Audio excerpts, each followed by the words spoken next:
Today I'm going to be talking about how the once dominant culture of street skating has largely been overtaken by park skating in aggressive rollerblading. I've got 5 reasons why I believe this shift has happened, and also be sure to stick around till the end of the video because I've got an exciting announcement about a project that's going to be dropping on this channel in the next couple of weeks. Let's get into the video. As a kid who grew up skating in the late 90s, street skating was absolutely central to our scene. And at the peak of rollerblading participation, I can remember events on what felt like a weekly basis in our local town where hundreds of skaters would turn up to session the spots, and I can tell you when everyone got together, it went down. Alongside our local culture, brands like Mind Game and USD were dropping groundbreaking sections from the streets of California, and this just contributed to the overall hype that was going on in street skating at that time.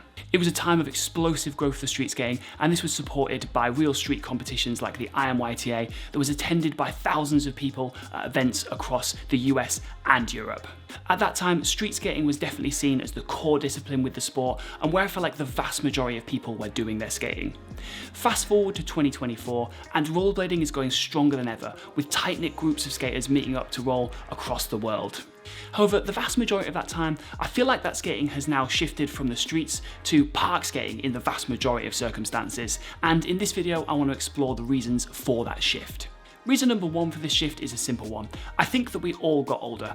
Although there are plenty of talented young guns in the sport, the majority of us are now in our late 20s and 30s, and I think the appeal of street skating kind of reduces a bit as you reach into adult life. Now, I'm not saying that being an adult is a reason not to skate street. I absolutely love skating street from time to time. I encourage people, of course, to roll in whatever way they're finding enjoyable.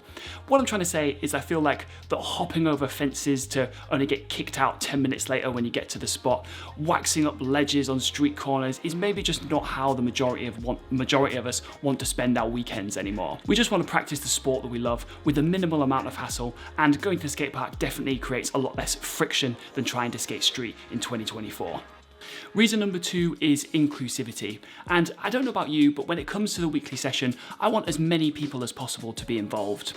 Whereas street skating tends to focus around larger spots like, stair gaps, handrails, big ledges, I feel like the skate park has more of something for everyone, and it's easier to cater to the needs of 10 or more people at a variety of different ability levels. And although I'd love to skate street more often than I do, I think this mindset shift towards inclusivity has to be a good thing, particularly when we consider that I think that park skating just feels much more accessible for people who are new to the sport or those who are back to blading. Reason number 3 is time. I think as we get older, we naturally have less time for our hobbies than we used to when we were teenagers. Whereas back then, it was much easier to ferry 5 or 10 people around a city centre when you had the whole weekend to skate. As you get older, I think the logistics of doing that just become less appealing, and going to the skate park just allows you to maximise the amount of time that you're able to spend on skates.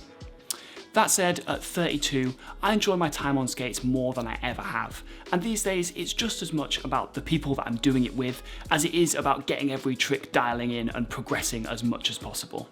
For my weekly session, it's on a Wednesday at a local skate park. I've usually just had about 3 hours sleep after a night shift, but it's great to get together with everyone, shoot the shit, session the box, and just have a really awesome time on skates. I definitely feel really lucky to have an awesome crew here in Norfolk and Suffolk to skate with on a weekly basis. Reason number 4 is getting injured.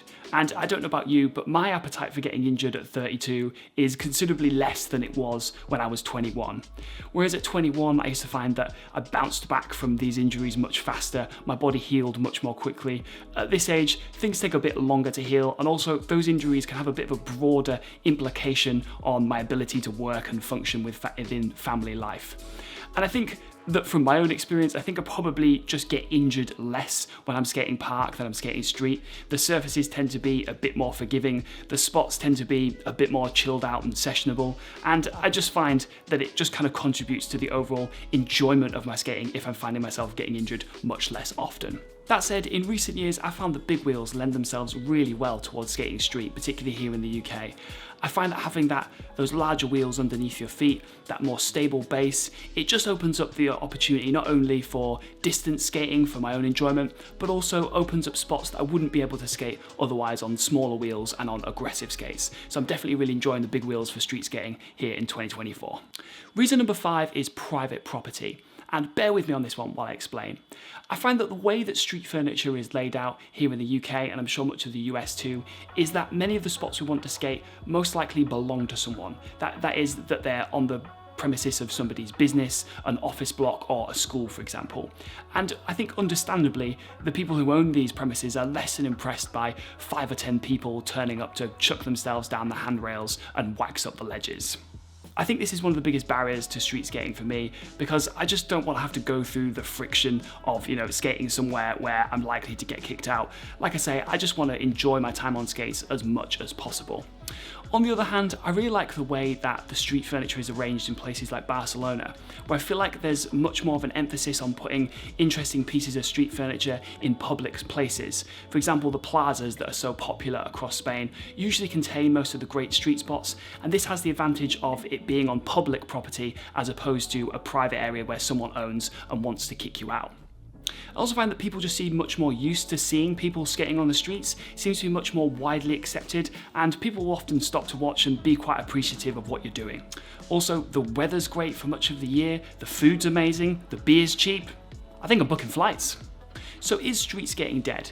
I think the answer to this one is no, definitely not. There's clearly loads of people who are still out there and shredding street, but I think that this shift towards park skating is definitely understandable, particularly given that the skate parks are so much more plentiful and they're also so much better than they used to be. I think for me, street skating works really well when you want to make a section, for example, you want to showcase someone's talents in the most interesting way. I think street skating is definitely the right format for this because you've got natural light, much more interesting spots, and overall I think it just makes for a much more enjoyable viewing experience than watching somebody skate park. Speaking of which, me and my good friend Tom Pretty went out in the summer of 2023 and filmed an awesome short street section on the streets here of Norfolk and Suffolk. The project is called Anchor, and it's going to be dropping here on this YouTube channel in the next couple of weeks. If you're not familiar with Tom skating, he's an incredibly talented and stylish skater, and I'll leave a link to his Instagram in the description of this video. We worked really hard on this project, so I'd really appreciate it if you checked it out when Anchor does drop here on this YouTube channel, and make sure you subscribe to the channel and hit the notification bell so you don't miss that upload. I'm Chris Chadwick, thanks for watching, and I'll see you in the next one.